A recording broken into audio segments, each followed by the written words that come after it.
उसे कुछ देवियां पंखा कर रही थी। तब मैंने सोचा कि एक बार इन देवी से पूछा जाए कि आपके दुख का कारण क्या है, आप हमें विस्तार से बताइए।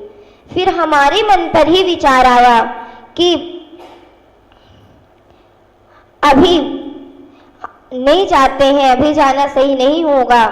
तो हमने उस दृश्य को अनदेखा करके जब आगे बढ़ने का प्रयास किया, तब उस युवती ने मुझे आवाज लगाया और कहा, भो भो साधो क्षणं तिष्ठ मत चिंतामपि नाशया दर्शनं तव लोकस्य सर्वथा गेहरं परम। कि हे साधो, क्षण मात्र रुक जाइए। मैंने सुना है आप जैसे संतों के दर्शन से ही प्राणी के दुख कष्ट की निवृत्ति हो जाती है। तब मैंने उस युवती से पूछा, हे देवी, आप कौन हैं?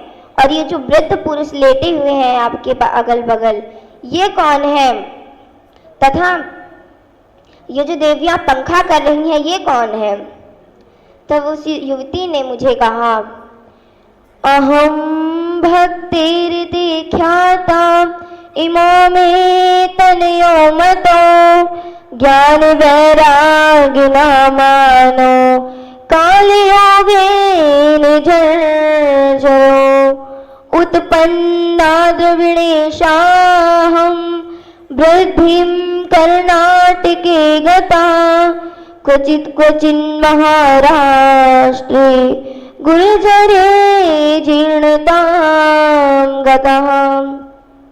हे ब्राह्मण, मेरा नाम भक्ति है और ये जो वृद्ध पुरुष अगल बगल लेटे हुए हैं, ये ज्ञान और वैराग्य नामक मेरे पुत्र हैं। तथा ये जो देवियां मुझे पंखा कर रही हैं, ये गंगा आदि देवियां हैं।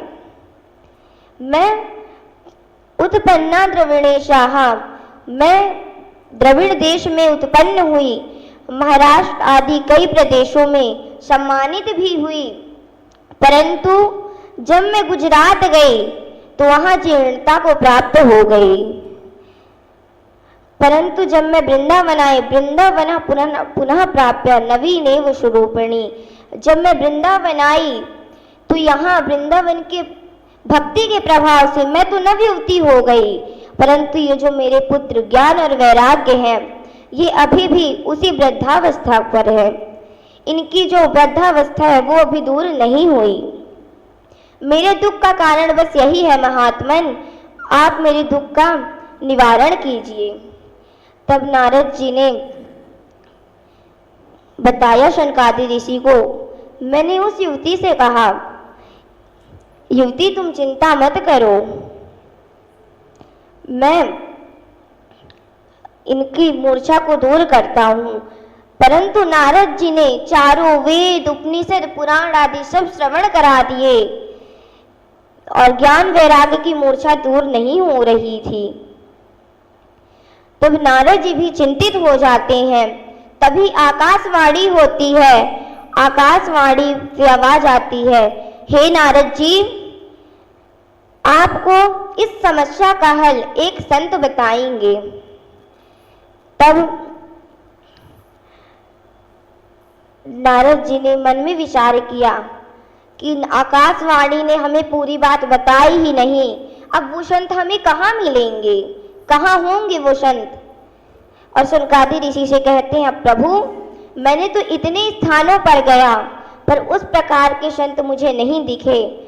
अब मुझे लगता है वो संत आप ही हैं जो मेरे समस्या का समाधान कर सकते हैं। तब शनकादि ऋषि ने कहा, नारद जी आप चिंतित मत होइए, आपने वेद उपनिषद 17 पुराण आदि सब तो श्रवण करा दिए, परंतु श्रीमद् भागवत महापुराण का श्रवण पान आपने अभी नहीं कराया। आप श्रीमद् भागवत का पान कराइए तो ज्ञान और वैराग्य की मूर्छा दूर हो जाएगी। नारद जी ने कहा, प्रभु हमने तो ना ही इस सिर्फ इस कथा को कहने का और ना इस कथा को बोलने का, ना इसकी विधि कुछ भी पता नहीं है। आप कृपा करके हमें बतलाइए इस कथा को करने की विधि क्या है और इस कथा को किस स्थान पर करें। तब शनकादि ऋषि नारद जी से कहते हैं, नारद जी, शृणु नारदिवा श्यामो विनम्राय विवेकिने गंगाद्वार समीपे तु तटमानंदिनामकम। हे नारद जी, आप अपनी चिंता को दूर करिए। शरणु नारद वाश्यामु विनम्राय विवेकिनी गंगाद्वार समीपे तु तटम आनंद नामकम। गंगा के समीप एक तट है, उसका नाम आनंद है। उस आनंद तट पर आप कथा का आयोजन करिए, जिसको सुनने भक्ति महारानी अपने पुत्रों को लेकर के आएंगी तो उनके पुत्रों की मूर्छा दूर हो जाएगी। तब गंगा के आनंद तट पर नारद जी ने एक बड़ा सुंदर मंच बनवाया, शनकादि ऋषि को व्यास के रूप में बैठाया और कथा का श्रवण पान किया। 7वें दिन जब कथा का श्रवण पान कर रहे थे,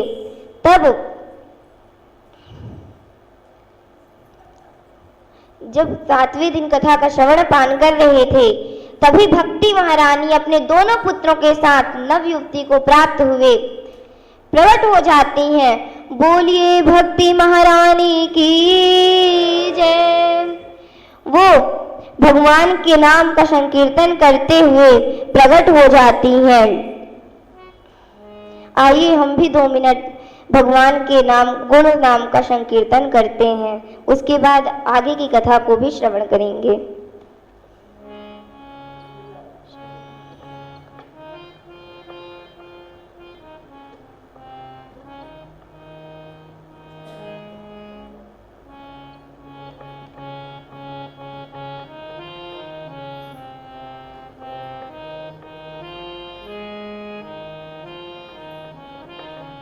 श्री कृष्ण गोविंदे हरे मुरारी, हे नाथ नारायण वासुदेवा।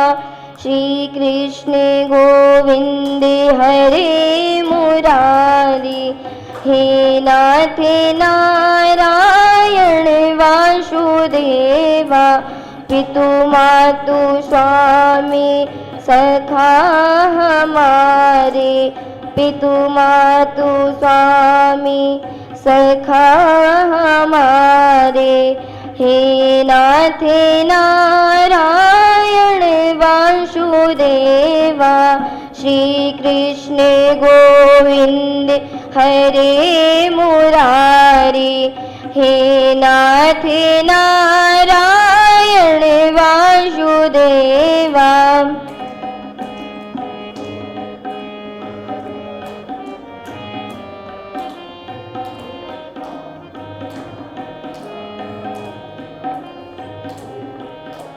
माता यशोदा हरि को पुकारे, माता यशोदा हरि को पुकारे। जागो उठो मोहन नींद खोलो, माता यशोदा हरि को पुकारे। जागो उठो मोहन नींद खोलो। गाँव में रंभाती हरि को पुकारे, गाँव में रंभाती हरि को पुकारे। हे नाथ नारायण वासुदेवा।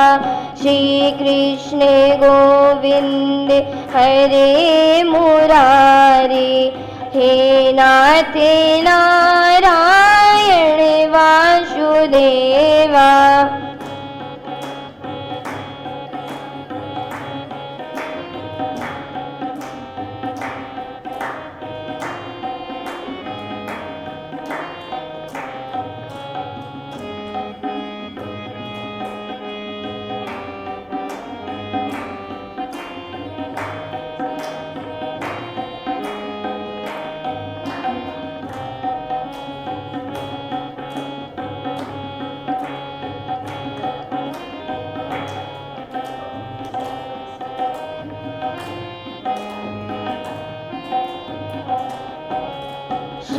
कृष्णे गोविंदे हरे मुरारी, हे नाथ नारायण वासुदेवा, हे नाथ नारायण वासुदेवा, हे नाथ नारायण वासुदेवा।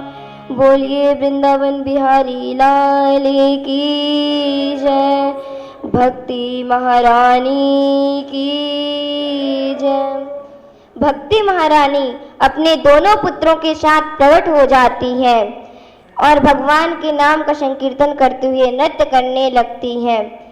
इस प्रकार भक्ति महारानी और उनके दोनों पुत्रों को देख करके वहां बैठे सभी ऋषि मुनि को आश्चर्यचकित हो जाते हैं कि अरे अभी तो ज्ञान और वैराग्य इतने वृद्धावस्था को प्राप्त थे और इतनी जल्दी नवयुवक हो गए। तो इतना कहकर मैं अपनी वाणी को विराम देती हूँ। बोलिए वृंदावन बिहारी लाल की जय। जय जय श्री राधे।